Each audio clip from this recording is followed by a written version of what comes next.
ॐ नमः श्रीयतिराजाय विवेकानन्दसूरये सच्चित्सुखस्वरूपाय স্বামিনে তাপহারিণে। আদর্শ জীবন গঠনে স্বামী বিবেকানন্দের বলা গল্পের প্রয়োজনীয়তা ও গুরুত্ব এই নিয়ে আমাদের আলোচনা। স্বামী বিবেকানন্দের বলা এইসব গল্পগুলো আদর্শ জীবন গঠনের জন্য আমাদের দেশের সকল ছেলে মেয়ে বা ছাত্রছাত্রী বা যুবক যুবতীদের জন্য খুবই প্রয়োজনীয়, দরকারি ও গুরুত্বপূর্ণ। কারণ এই গল্পগুলোর মধ্যে দিয়ে স্বামীজি সহজভাবে আমাদের দৈনন্দিন জীবনে কিভাবে এগিয়ে চলতে হবে, কিভাবে লক্ষ্যে পৌঁছতে হবে বা আদর্শ ঠিক রেখে কিভাবে জীবনযাপন করতে হবে এগুলো পরিষ্কারভাবে বুঝিয়ে দিয়েছেন। তাই স্বামীজির বলা এই গল্পগুলো সর্বদা বা সব সময়ের জন্যই আমাদের মনে রাখা প্রয়োজন এবং এই গল্পের মধ্যে দিয়ে স্বামীজি যে শিক্ষা আমাদেরকে দিয়েছিলেন সেই শিক্ষা মনে রেখে সেইভাবে দৈনন্দিন জীবনযাপন করা অবশ্যই প্রয়োজন। আজ যে গল্পটি নিয়ে আলোচনা করা হবে স্বামীজির বলা সেই গল্পটির নাম হলো গুরু বাক্যে ব্রহ্মের সন্ধান। প্রথমে আমরা গল্পের উৎস সম্বন্ধে জেনে নেব, তারপরে মূল গল্পে যাব এবং মূল গল্প শোনার পরে এই গল্পের মধ্যে দিয়ে স্বামীজি যে শিক্ষা আমাদের দিতে চেয়েছিলেন সেই শিক্ষা সম্বন্ধে জেনে নেব। প্রথমে আসি গল্পের উৎসে। এই গল্পটি ছান্দোগ্য উপনিষদের উপাখ্যানে পাওয়া যায়। স্বামীজির বাণী ও রচনার মধ্যে এই গল্পটি আছে। এখন আমরা মূল গল্পে যাব।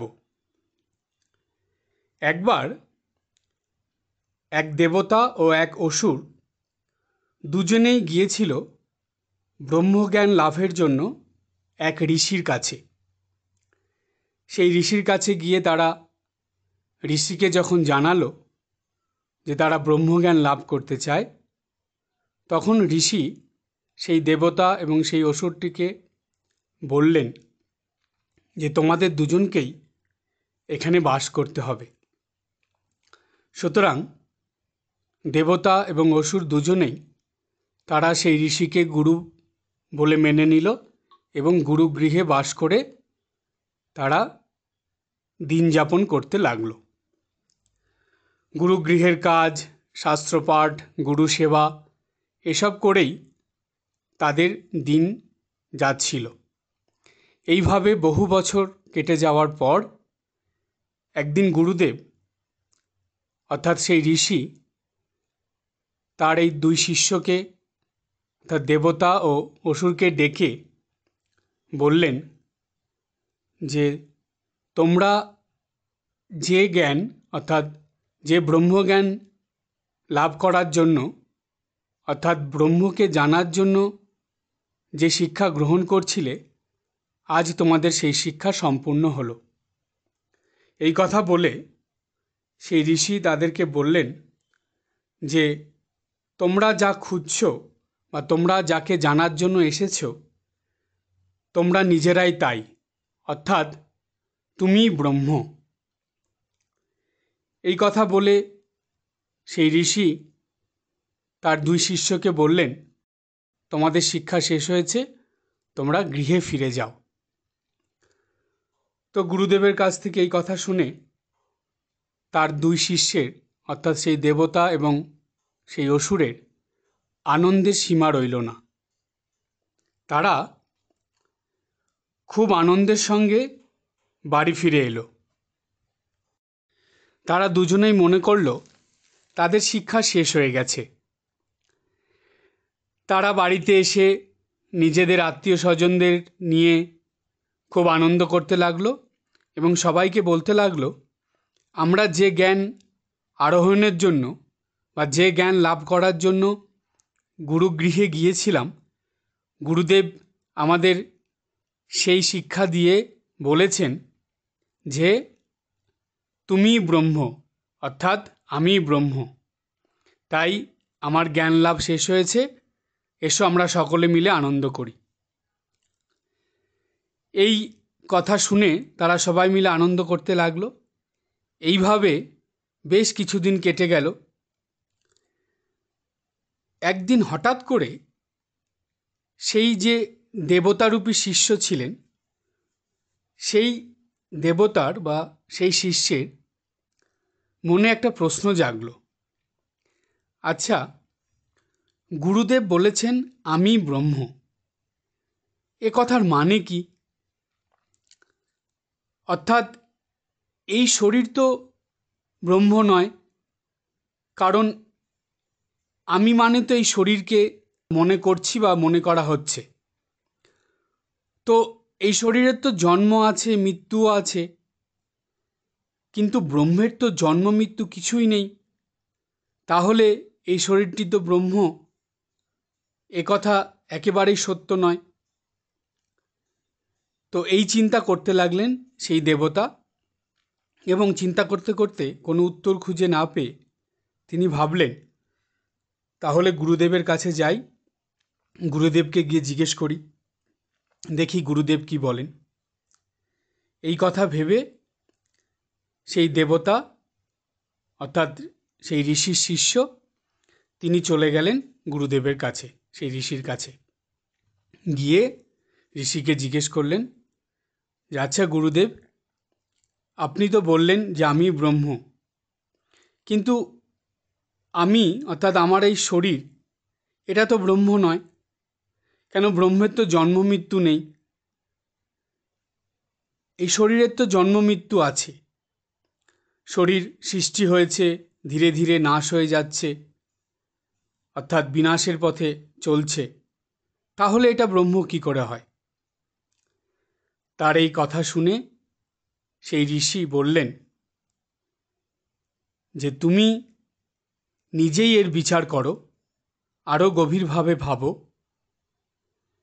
এই শরীর যে ব্রহ্ম নয় এটা তুমি বুঝতে পেরেছ, কিন্তু এরপরেও আরও কিছু আছে, সেটা তোমাকে নিজেই ভাবতে হবে, নিজেকে ভেবেই সেই উত্তর বের করতে হবে।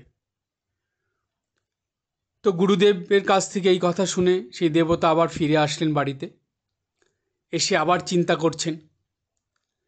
বেশ কিছুদিন পরে তার মনে আবার প্রশ্ন জাগলো, আচ্ছা, যদি এই শরীর ব্রহ্ম না হয়, তাহলে এই শরীরের পরে অর্থাৎ এই শরীরের ভিতরে আছে প্রাণ, তাহলে এই প্রাণ ব্রহ্ম হবে।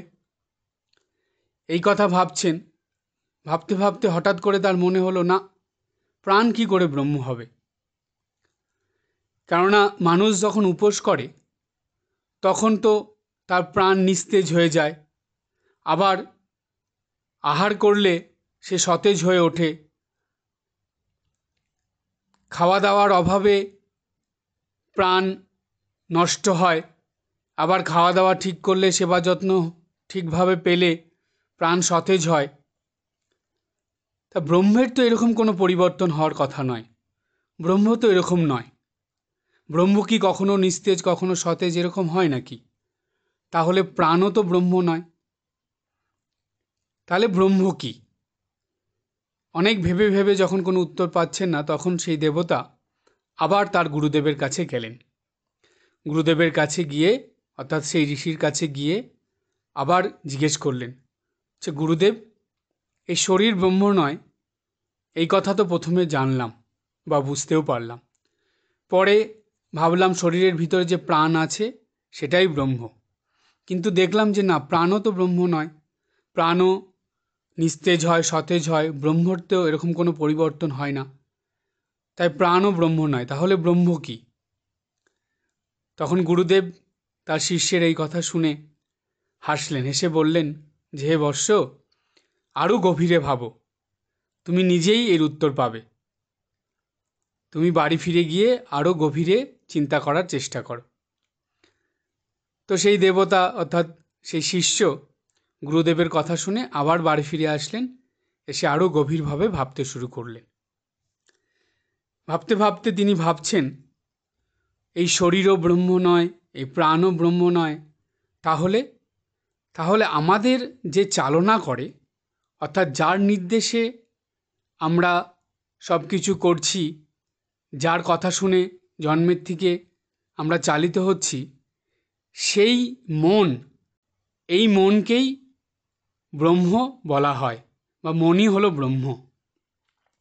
এটা সেই দেবতা ভেবে নিলেন। মন ব্রহ্ম বলে ভাবছেন, হঠাৎ করে তার মনে হলো, মনের তো ভালো খারাপ দুটোই আছে। মন কখনো ভালো চিন্তা করে, কখনো খারাপ চিন্তা করে। মন কখনো খারাপ হয়, কখনো ভালো হয়, সদা পরিবর্তন হচ্ছে। তাহলে সদা পরিবর্তনশীল মন তো কখনো ব্রহ্ম হতে পারে না। তাহলে ব্রহ্ম কি? এই কথা চিন্তা করতে করতে সে যখন কোনো উত্তর পেল না, তখন সেই দেবতা আবার তার গুরুদেবের কাছে গেল। গিয়ে গুরুদেবকে আবার জিজ্ঞেস করল যে, গুরুদেব, শরীর ব্রহ্ম নয়, প্রাণ ব্রহ্ম নয়, তাহলে আমাদের যে চালনা করে, যার নির্দেশে আমরা জন্মের থেকে চালিত হই, সেই মনই হলো ব্রহ্ম। কিন্তু মনের তো ভালো মন্দ আছে, মনের তো অবনতি উন্নতি হয়। তাহলে ব্রহ্মের তো ভালো মন্দ অবনতি উন্নতি নেই, ব্রহ্ম তো একই রকম থাকে। তাহলে মনও তো ব্রহ্ম নয়। তবে ব্রহ্ম কে? তখন গুরুদেব তার শিষ্যের কথা শুনে বললেন, বৎস, তুমি ঠিকই ভেবেছ, শরীর প্রাণ মন কিছুই ব্রহ্ম নয়। আরও গভীরে চিন্তা করো, তোমার উত্তর পেয়ে যাবে। তখন সেই শিষ্য গুরুদেবের কাছ থেকে আবার ফিরে আসলেন। ফিরে এসে আরও গভীরভাবে চিন্তা করছেন। অর্থাৎ সেই দেবতা একদম নির্জন স্থানে গিয়ে চুপ করে বসে, চোখ বন্ধ করে ধ্যানস্থ হয়ে খুব গভীরভাবে চিন্তা করছেন। আর এই দিকে যে আরেকজন শিষ্য ছিল, যে অসুর শিষ্য, সে তার শরীরকেই ব্রহ্ম মনে করে শরীর সর্বস্ব হয়ে সে শারীরিক ভোগ সুখের মধ্যেই জীবনযাপন করছে। তার মনে কোনো রকম প্রশ্ন বা কোনো রকম চিন্তাভাবনা আর আসছে না। তিনি ভাবছেন যে না, আমার ব্রহ্মজ্ঞান বা ব্রহ্মলাভ হয়ে গেছে, আমি আর অন্য কিছু চিন্তা করে কি করব, এই শরীরটাই ব্রহ্ম। এই ভেবে সে দিব্যি দিন যাপন করছে। দুঃখ কষ্ট অশান্তি যন্ত্রণা ভোগ এর মধ্যেই তার দিন কাটছে। এইদিকে সেই দেবতা যে শিষ্য, সে ধ্যানস্থ হয়ে গভীরভাবে চিন্তা করছে, নির্জন স্থানে বসেছে। চিন্তা করতে করতে ভাবছে, এই শরীর ক্রমাগত বিনাশশীল। সুতরাং এই বিনাশশীল বস্তু, নশ্বর বস্তু, অনিত্য অসত্য বস্তু কখনো ব্রহ্ম হতে পারে না। তাই শরীর ব্রহ্ম নয়, শরীর ব্রহ্ম নয়। এরপরে ভাবলেন প্রাণের কথা। প্রাণের নিস্তেজতা, সতেজতা, প্রাণের উৎফুল্লতা, নিরাসতা, এগুলো সব আছে। তাই ব্রহ্মের তো এগুলো থাকবে না, সেই কারণে প্রাণও ব্রহ্ম নয়। তারপরে ভাবলেন মনের কথা। মনেরও উন্নতি অবনতি আছে, ভালো মন্দ আছে। সুতরাং ব্রহ্মের তো এগুলো নেই, তাই মনও ব্রহ্ম নয়।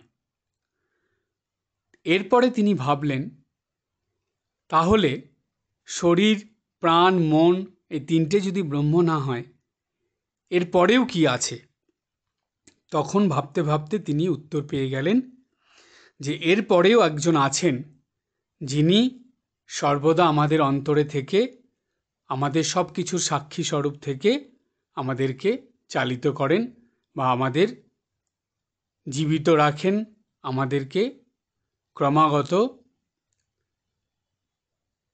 অন্তর্মুখীনতা বা অন্তর্মুখী হয়ে আত্ম উপলব্ধির জন্য উদ্বুদ্ধ করেন। সেটা কি? সেটা হলো আত্মা।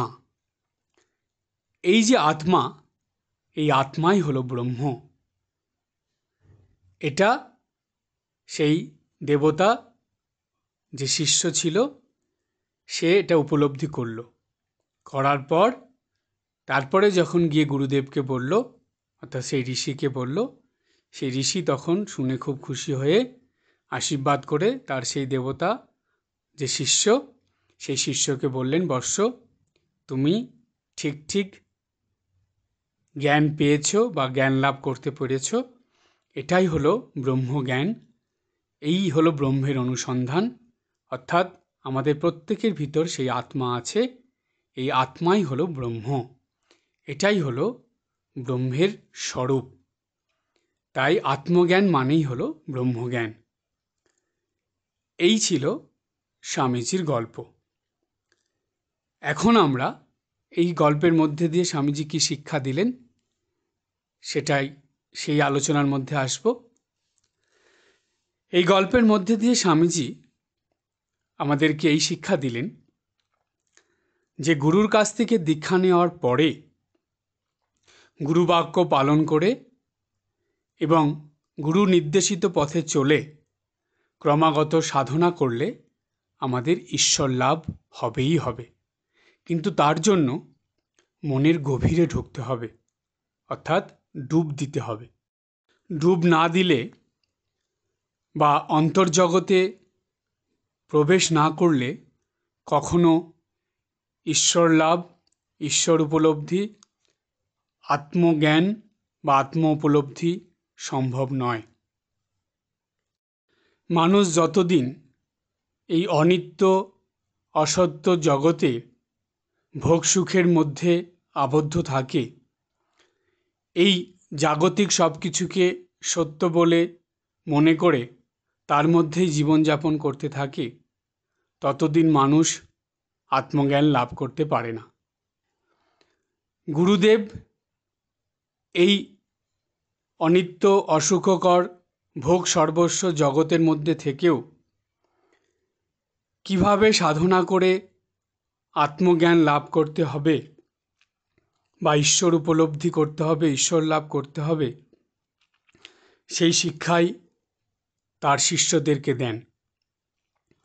গুরুর কাছ থেকে এই শিক্ষা লাভ করার পর প্রত্যেক শিষ্যের পরম কর্তব্য হল নিত্যদিন গুরুবাক্য পালন করে ক্রমাগত সাধনার মধ্যে ডুবে যাওয়া, অর্থাৎ অন্তর জগতে ডুব দেওয়া এবং ধীরে ধীরে আত্মজ্ঞান বা ঈশ্বর লাভ করার চেষ্টা করা। কারণ যুগাবতার শ্রীরামকৃষ্ণদেব বলেছিলেন, মনুষ্য জীবনের উদ্দেশ্য ঈশ্বর লাভ, অর্থাৎ এই আত্মজ্ঞান লাভ করা।